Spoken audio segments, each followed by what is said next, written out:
Hello, welcome to the Last Supper of Outcasts.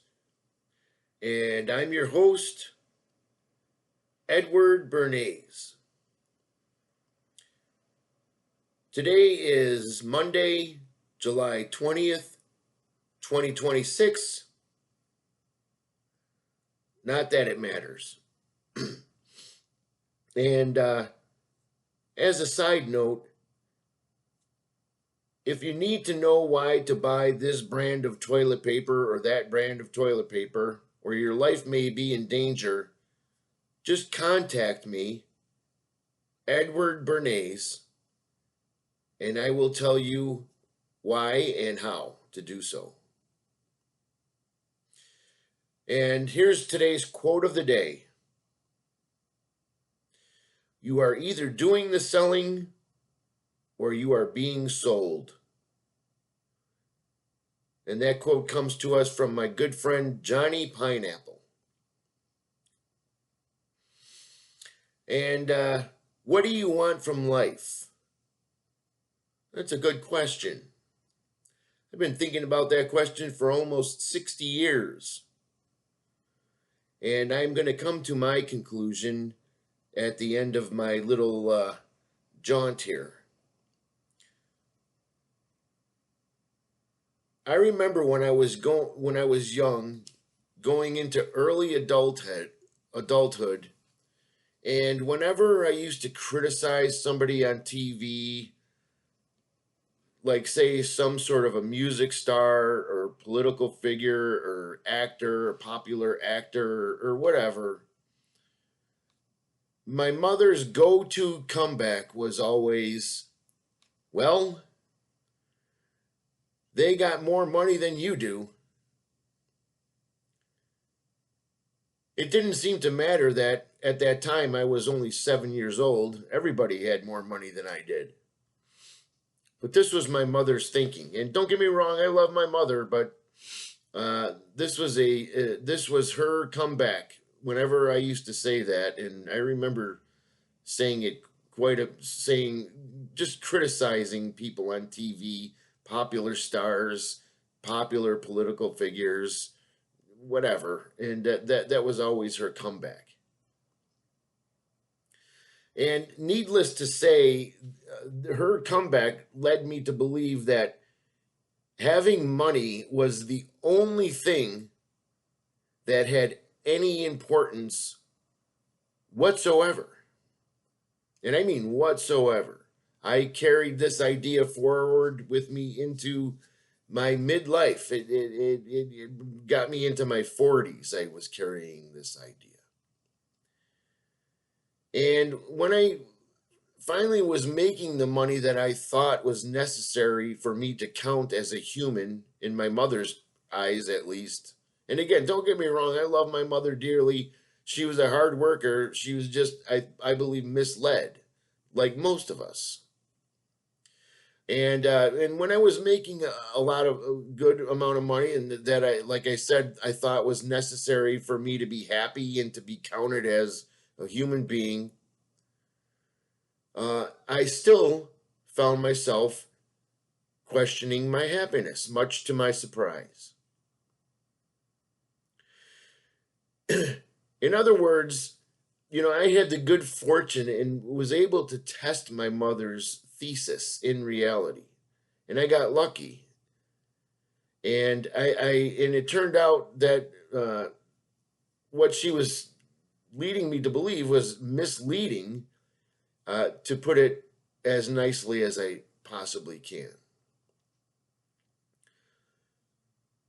Because at the peak of my money-making prowess, I was drinking more than ever in my life.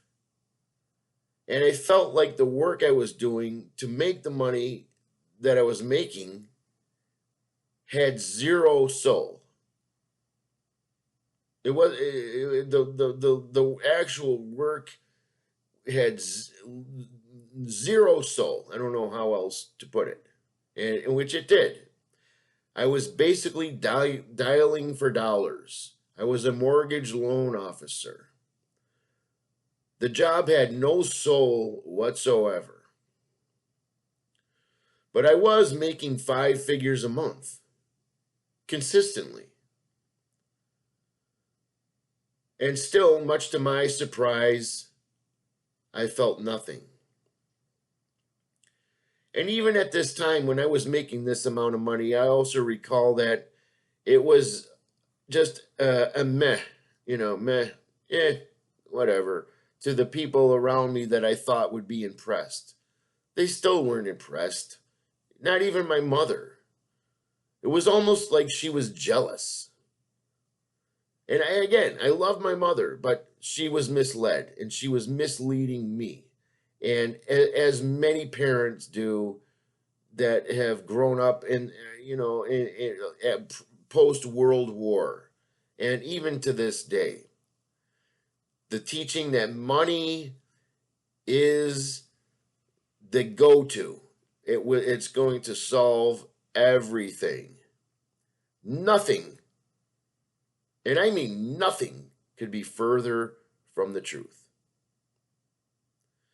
I honestly thought that by making such a sum, I mean 5 figures a month, sometimes it was, it was a lot of money. I mean, it was an obscene amount of money for what I was doing. It wasn't like I was curing cancer or anything. I was selling real estate mortgage loans. And the money was obscene. And I remember thinking that to myself. And I thought that by making such a large sum of money, I would finally have the feeling that I arrived. I have arrived. Whatever that means. Where did I arrive at? To this day, I don't know. The actuality was that I felt more lost than ever. And as I said, at this time, I was drinking more than ever. I got a DUI during this time. It was just emptiness. It was empty. I remember getting limos to go to watch my favorite bands at the Baked Potato in Hollywood, and it was empty. Yeah, it could be just me, but I don't think so. And I'm saying all this because I have tested my mother's thesis. I was fortunate enough to be able to get into a position where I was able to test my mother's go-to thesis in reality. And I will be the first to admit she was wrong. Money wasn't the key and isn't the key to anything other than the door to more questions. And I do feel lucky and fortunate to have been able to test this theory in actual reality. And to have proven to myself in reality that money, although necessary, don't get me wrong, I'm not saying that money isn't necessary, it is. But it isn't everything. It's far from it. And although money it's necessary, it doesn't answer any existential questions or solve any problems with the meaning of reality, which I believe most of us struggle with, from the millionaire to the homeless person. And at this stage, I got to tell you, I'm thinking that the homeless person is more onto something than the millionaire is. In short, we are all victims of the blind leading the blind. That's a human mentality. I don't know where it came from, if it's genetic, but it seems to be that that's what we humans do, is we follow someone else who seems to know what they're doing, even though they're blinder than we are. And I'm not picking on my mother, but my mother herself, she didn't have a pot to piss in.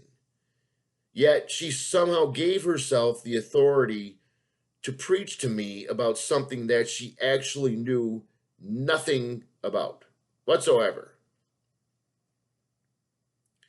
I love my mother dearly. She was a hard worker, the hardest worker I've ever known, and that's my takeaway from my mother is because she had success because she sweated. But she was a definite victim of this blind leading the blind mentality. For instance, just because Susie down the street is doing something, that must mean I need to do it too. That was how my mother thought. Just because someone else is justifying it, or multiple people are justifying and are doing something, that must mean I need to do it too. It's the herd mentality. And she grew up in a different time when many people bought into the bullshit that was still and is being still shoved down our throats. I'm a physical product of this bullshit. Mary and Jane and Moron are all having kids, so that means I need to have a kid as well. Although I'm dirt poor and my marriage is not working so well. God bless my mother's soul. I think at the end she was starting to realize this. I love her, but she, for whatever reason, was incapable of thinking for herself with any amount of common sense. But like I said, she worked hard and she was the hardest worker I ever met in my life. And that's something I've carried through in my own life. And it's something that has carried me through sweat equity. And at the end of her life, she was starting to realize, because I would tell her what I thought. This is what I'm telling you now. I would tell her to her face, like, Ma, you don't know what you think you know. And at the end, she was starting to realize it. And I remember, for instance, at the end of her life, there was an instance where she called up the cable company and she was speaking to customer service agent that didn't know their ass from a hole in the ground, and they promised her this and that, and and my mother, took the bait to what this customer service agent was selling her, and they said, Ma, she has no idea what she's doing. She's just lying to you, and you're not. They're going to end up to trying to convert you to something else, and that's exactly what happened. And she didn't tell me herself, but I heard from my stepfather that she raised such a ruckus with not being delivered the product that she was promised. She raised such a ruckus with the cable company about the customer service agent not knowing their ass from a hole in the ground and basically lying to her about the package she was going to receive, that my mother raised such a ruckus that she actually ended up receiving the package that was promised. And my mother didn't tell me this because I believe she was ashamed to admit that she was wrong and that I was right. I don't know that for sure, but at the end of her life, she was starting to realize things, because I would always poke at her throughout our entire career, I guess you'd call it, together. Because she would just buy into things, and I was always correcting her, even when not correcting her, but trying to get her to see, because I could see things, and I'm not bragging, but I could see things even as a 7-year-old that an adult can't see. So she let the pressure of what everybody else was doing get to her. So she decided to be a follower of the blind as well, as did many. And again, I love my mother. There's many things that she passed on to me that are integral to who I am, and I'm proud to be her son. And I attempted to follow the blind and was lucky enough to discover that they were indeed blind and still are. It's a parade of idiots, folks, that we're dealing with.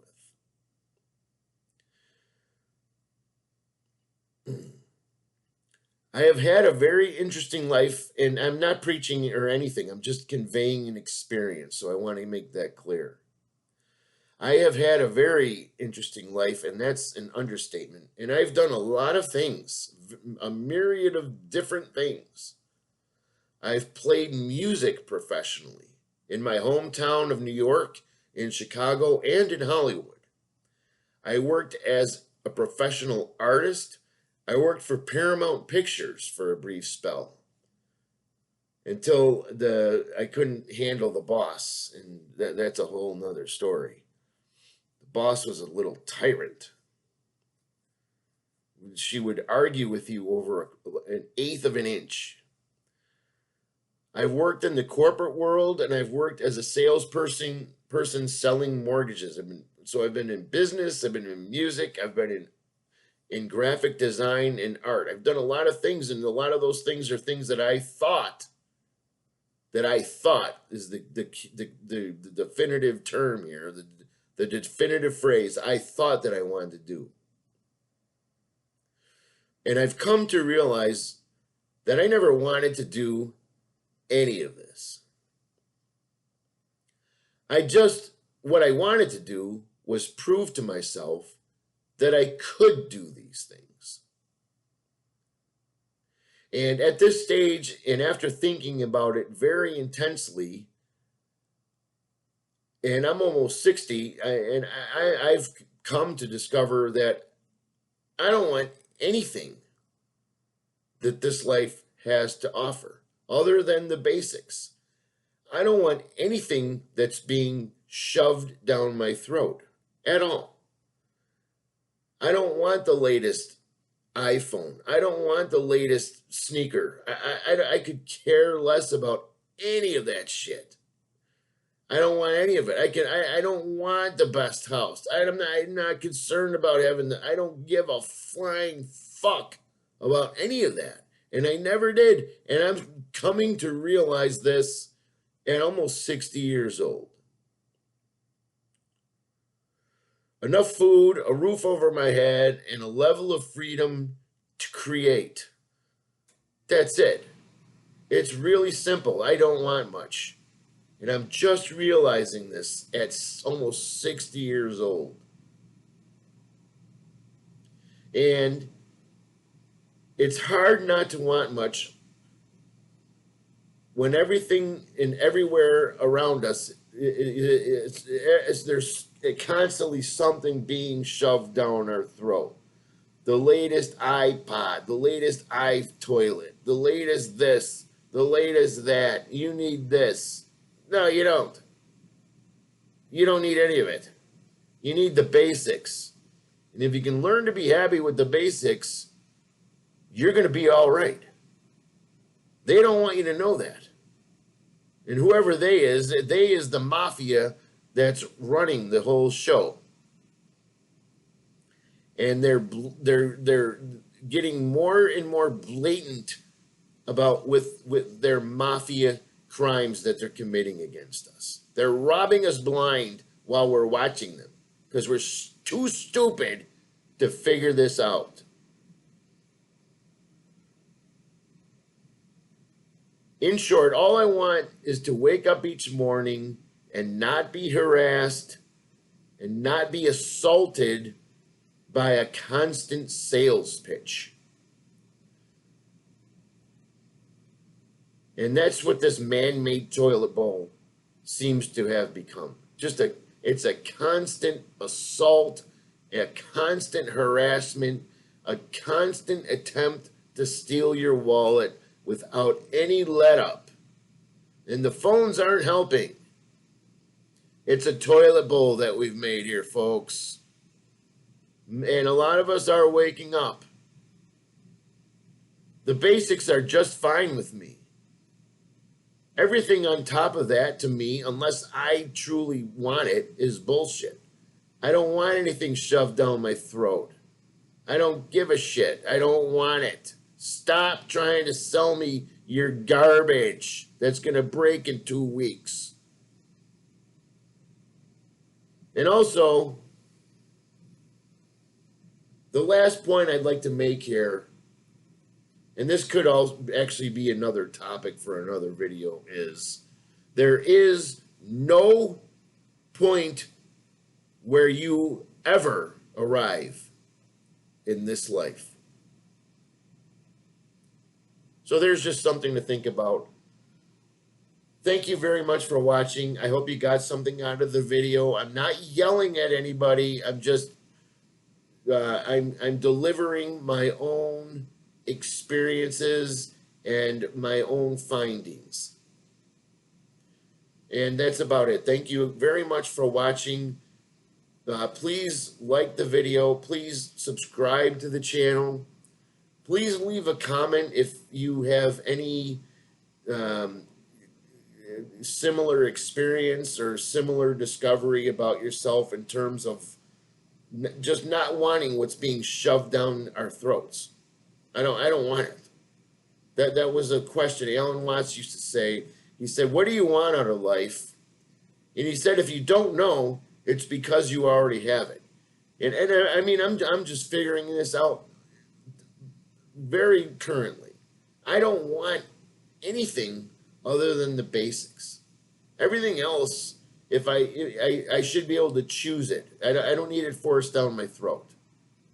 So that's it. I hope you liked the video. I hope you got something out of the video. I hope you'll leave a comment as to your own experiences with anything that I had to say. And I'll talk to you soon, and thank you very much for watching.